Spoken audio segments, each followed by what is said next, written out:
कुछ बच्चे ना डू डज और डिड इसको लेकर कंफ्यूजन में रहते हैं, उनके समझ में नहीं आता कि कहाँ पर किस तरह से हम इनका यूज करेंगे, कौन कौन से तरह की सेंटेंसेज हम इनमें बना सकते हैं, इनके सेंटेंसेज को बनाने का स्ट्रक्चर क्या है। तो चलिए आज की वीडियो को शुरू करते हैं और आज की वीडियो में हम डू डज और डिड इसको बिल्कुल बेसिक लेवल से स्टार्ट करेंगे और इसके एडवांस लेवल तक इसको लेकर जाएंगे। तो सबसे पहले आपको ये बात समझने की जरूरत है कि डू डज और डिड इसको हम एक तो मेन वर्ब की तरह यूज करते हैं और एक इसको हम हेल्पिंग वर्ब की तरह यूज करते हैं। ठीक है, अब जैसे यहां पर है do, did, done, does, doing, तो ये है इसकी forms, first form, second form, third form, इसको मैं आगे बताऊंगा।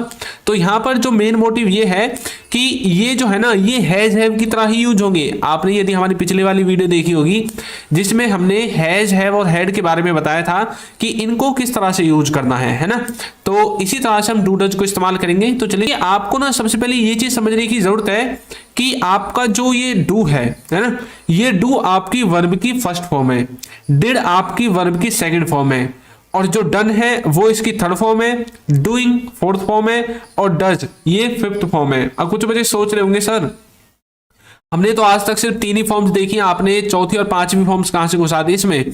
तो देखिए आप जब वर्ब की फर्स्ट फॉर्म में आईएनजी लगाते हैं तो वो आपकी फोर्थ फॉर्म कहलाती है और जब वर्ब की फर्स्ट फॉर्म में एसईआईएस लगाते हैं तो वो फिफ्थ फॉर्म बन जाती है।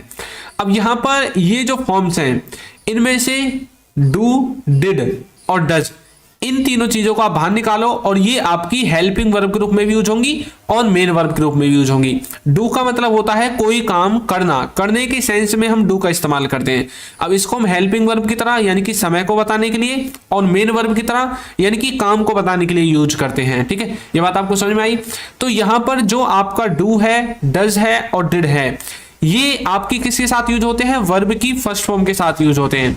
जैसे कि आपने देखा था हैज, हैव को हम वर्ब की थर्ड फॉर्म के साथ यूज करते हैं, उसी तरह से डू डज को और डिड को हमेशा वर्ब की फर्स्ट फॉर्म के साथ यूज करना है। ये जब भी आएंगे वर्ब की फर्स्ट फॉर्म को साथ लेकर आएंगे, ये बात आपको याद रखनी है। आगे देखिए, अब हम देखेंगे कि आखिर ये डिफरेंस क्या है। यहां पर देखिए, यहां पर लिखा हुआ है I have not watched that. ठीक है, यहां पर लिखा हुआ है, दूसरा लिखा हुआ है आई डिड नॉट वॉच दैट। ये जो दोनों सेंटेंसेज हैं इनकी यदि हम हिंदी को देखेंगे तो एक जैसी लगेगी, मैंने वह नहीं देखा है और मैंने वह नहीं देखा। कुछ बच्चे सोच रहे होंगे सर डिफरेंस तो है, यहां पर है और यहां पर है नहीं है। तो यहां पर देखिए इनका रियल सेंस क्या है, क्योंकि बच्चे इसमें कंफ्यूज रहते हैं अक्सर प्रेजेंट परफेक्ट और पास्ट इंडेफिनिट में। तो डिड का इस्तेमाल हम पास्ट इंडेफिनिट में करते हैं। तो देखिए क्या इन दोनों में डिफरेंस क्या है। मैंने वह नहीं देखा है, अब इसका मतलब ये है कि मान लीजिए आपसे कोई पूछने लगे कि भैया आपने ताजमहल देखा है, आपने वो मूवी देखी है, वो आपसे कब के बारे में पूछ रहा है, वो आपसे पूछ रहा है अभी तक प्रेजेंट के बारे में कि यार अब तक तूने वो ताजमहल देखा है, अब तक तूने वो मूवी देखी है, यार तूने वो खेल खेला है ना। तो इसका मतलब क्या है कि वो प्रेजेंट तक के बारे में पूछ रहा है आपसे।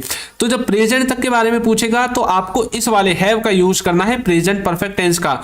अब बोलोगे नहीं मैंने वह नहीं देखा, तो I have not watched that, है ना, तो मैंने वो मूवी नहीं देखी इस तरह से।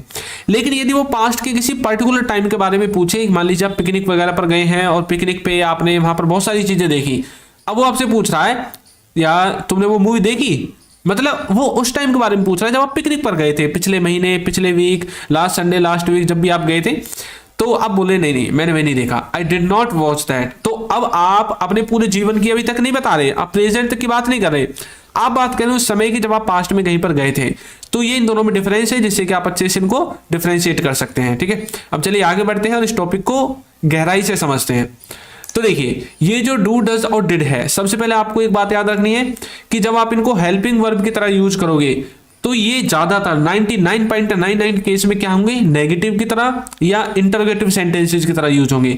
या तो नेगेटिव के साथ आएंगे या इंटरोगेटिव के साथ आएंगे अपने सेंटेंस को लेकर। ठीक है, दूसरा किसी के पास कोई वस्तु नहीं है, कुछ नहीं है, यदि सिंपल सेंटेंसेस में यूज करेंगे तो इस तरह से यूज होंगे। और कोई कुछ करता तो है या फिर कोई कुछ नहीं करता है, इनके जो नेगेटिव सेंटेंसेस होते हैं इनमें आपको इनको यूज करना है। ठीक है, तो आपको यहां पर समझ में आया होगा। अब आगे हम जब एग्जांपल्स देखेंगे तो आपको अच्छे से समझ में आ जाएंगे। आगे देखिए, सबसे पहले मैं आपको यह बता दूं कि डू डज और डिड को हम किस तरह से पहचानेंगे, कहां पर किसका यूज करना है। तो इसमें से जो आपका डू है और जो आपका डज है ये यूज होंगे प्रेजेंट में। डू और डज प्रेजेंट में प्रयोग होते हैं और डिड आपका पास्ट में प्रयोग होता है। ये बात आपको याद रखनी है, डू डज प्रेजेंट में, डिड आपका पास्ट में यूज होता है। अब जो डज है ये क्या लेकर आएगा, ही सी इट और किसी व्यक्ति के नाम के साथ।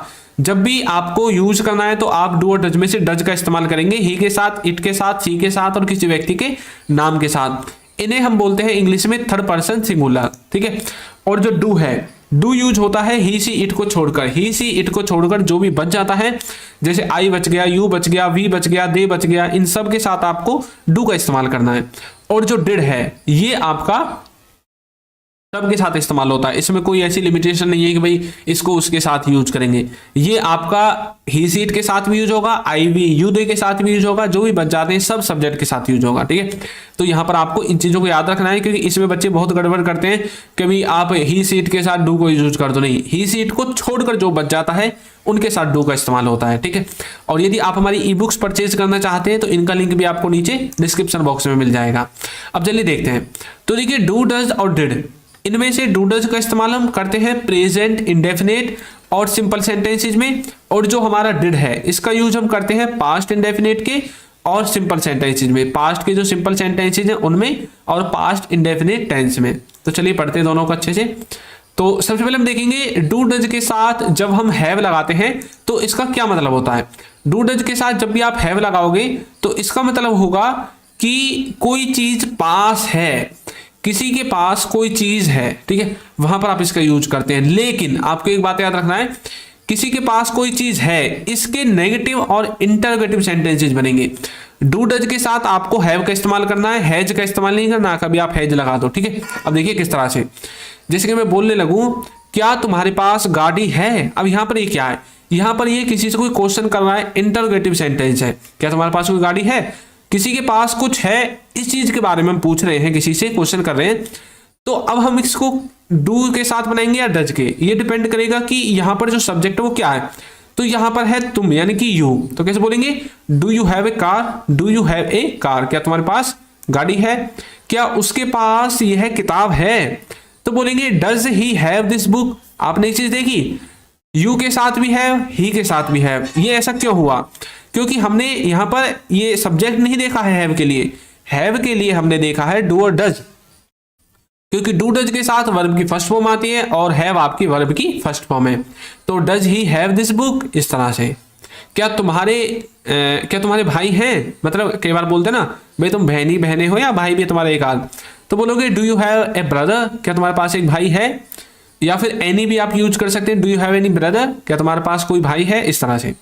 सीता के पास गुड़िया नहीं है, अब ये नेगेटिव बन गया, तो कैसे बोलेंगे, Sita does not have a doll, या फिर Sita doesn't have a doll, ठीक है। उसके पास कार नहीं है, तो बोलेंगे he does not have a car, he does not have a car. तो इस तरह से आप इसका यूज कर सकते हैं। आगे देखिए, आगे है आपका डू डज, जो डू और डज है इसको और किस तरह से यूज करेंगे। आपको ये बात तो पता होनी चाहिए कि अब जो हमने पीछे सेंटेंसेस बनाए, ये वाले सेंटेंसेस या अब जो भी आगे हम बनाएंगे, इन सेंटेंसेस को बनाने का ये स्ट्रक्चर क्या था। अब कुछ बच्चे सोच रहे होंगे सर आपने ये तो बता दिया नेगेटिव इंटरोगेटिव में यूज होंगे, इनका स्ट्रक्चर क्या है। तो देखिए जो नेगेटिव और इंटरोगेटिव का स्ट्रक्चर है वो देखिए किस तरह से है। जो आपका नेगेटिव और इंटरोगेटिव है किसमें, ये है आपका टेंसेज की तरह। तो तब तो आपको किस तरह से यूज करना है डू डज को, सबसे पहले सब्जेक्ट लगाना है, फिर डू डज लगाना है, फिर नॉट लगाना है, वर्ब की फर्स्ट फॉर्म लगानी है और फिर ऑब्जेक्ट लगाना है, ठीक है। और यदि आपको इनको सिंपल सेंटेंसेज की तरह यूज करना है तो सबसे पहले सब्जेक्ट, डू डज, नॉट, फिर हैव आएगा, फिर ऑब्जेक्ट आएगा।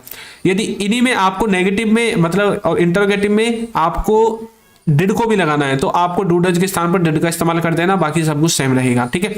अब देखिए ये जो सेंटेंस का स्ट्रक्चर है, subject, do does, not, have, object, ये अभी हमने पीछे यूज किया था। ये देखिए उसके पास कार नहीं है, तो सबसे पहले सब्जेक्ट ही, डू या डज में से एक आ गया डज, उसके बाद नॉट, फिर हैव, डज नॉट हैव। अब देखिए क्या देखा था हमने, अभी हमने देखा था डज नॉट हैव।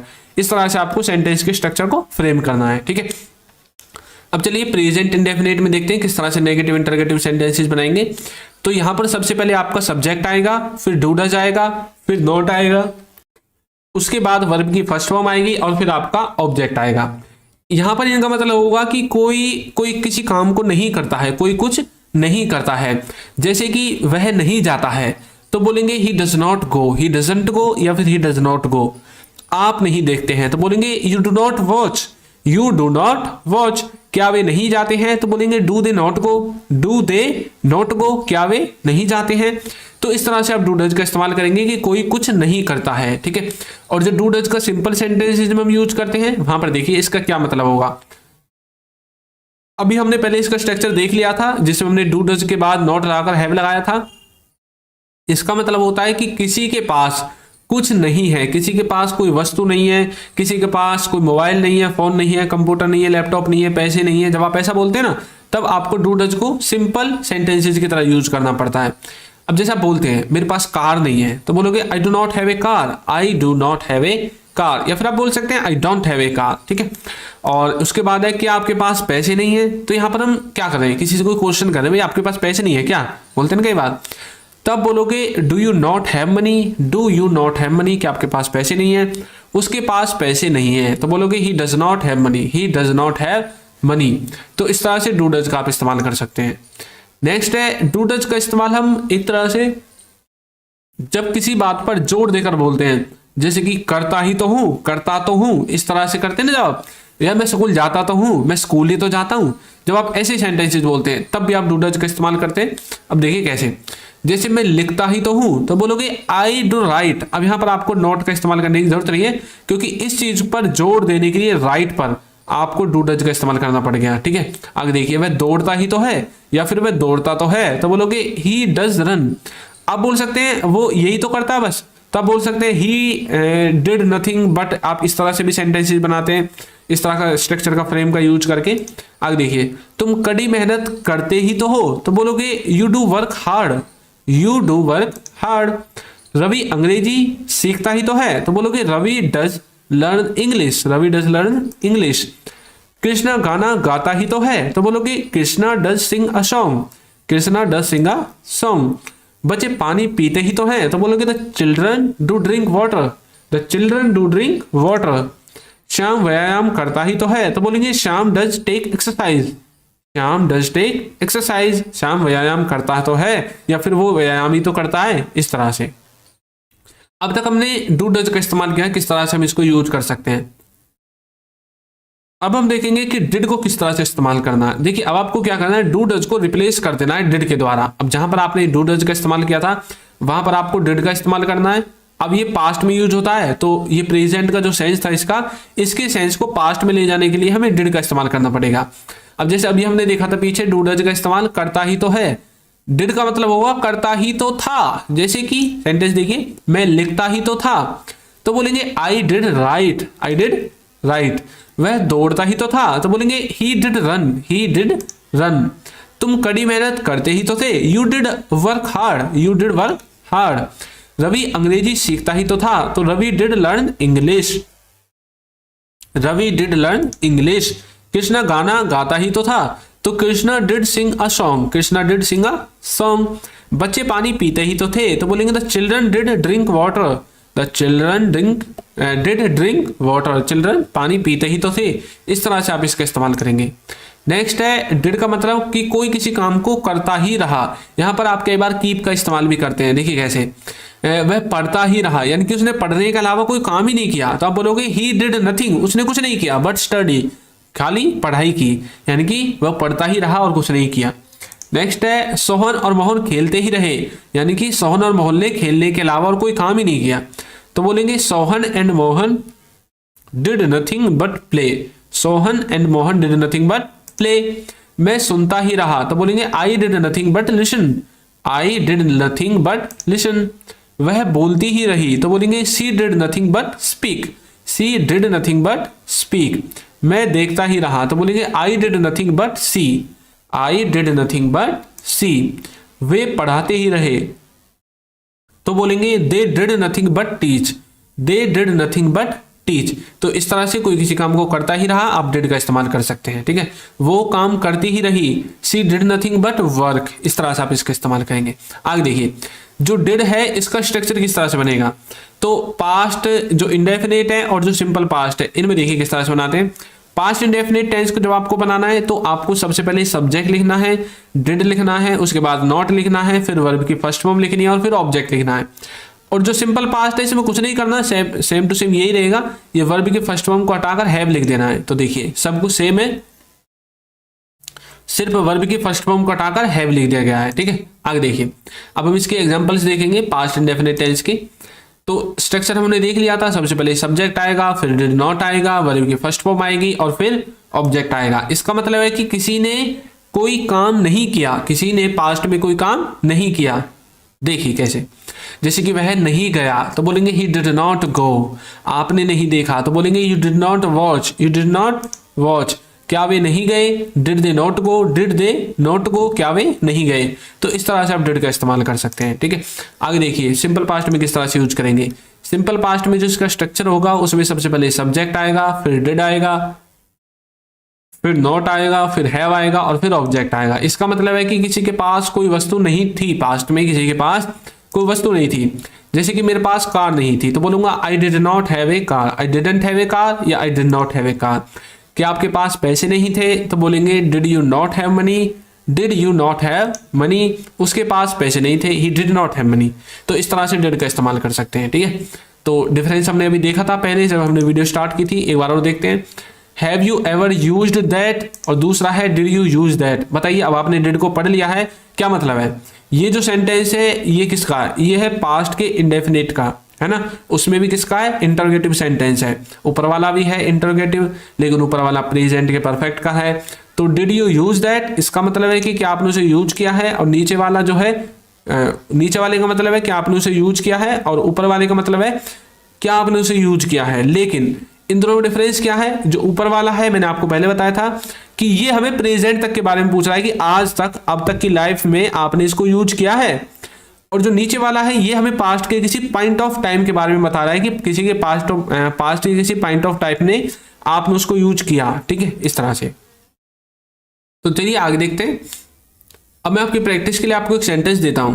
हमने डू डज डिड को सीखा, हमने डू डज डिड को सीखा। इसको आपको कमेंट करके बताना है इसकी इंग्लिश क्या होगी। तो आपको वीडियो कैसी लगी है जरूर बताइएगा, और यदि अभी तक आपने हमारे चैनल को सब्सक्राइब नहीं किया है तो चैनल को सब्सक्राइब कर दीजिए, वीडियो को लाइक कर दीजिए और एक अच्छा सा कमेंट करना बिल्कुल ना भूलें। Thank you.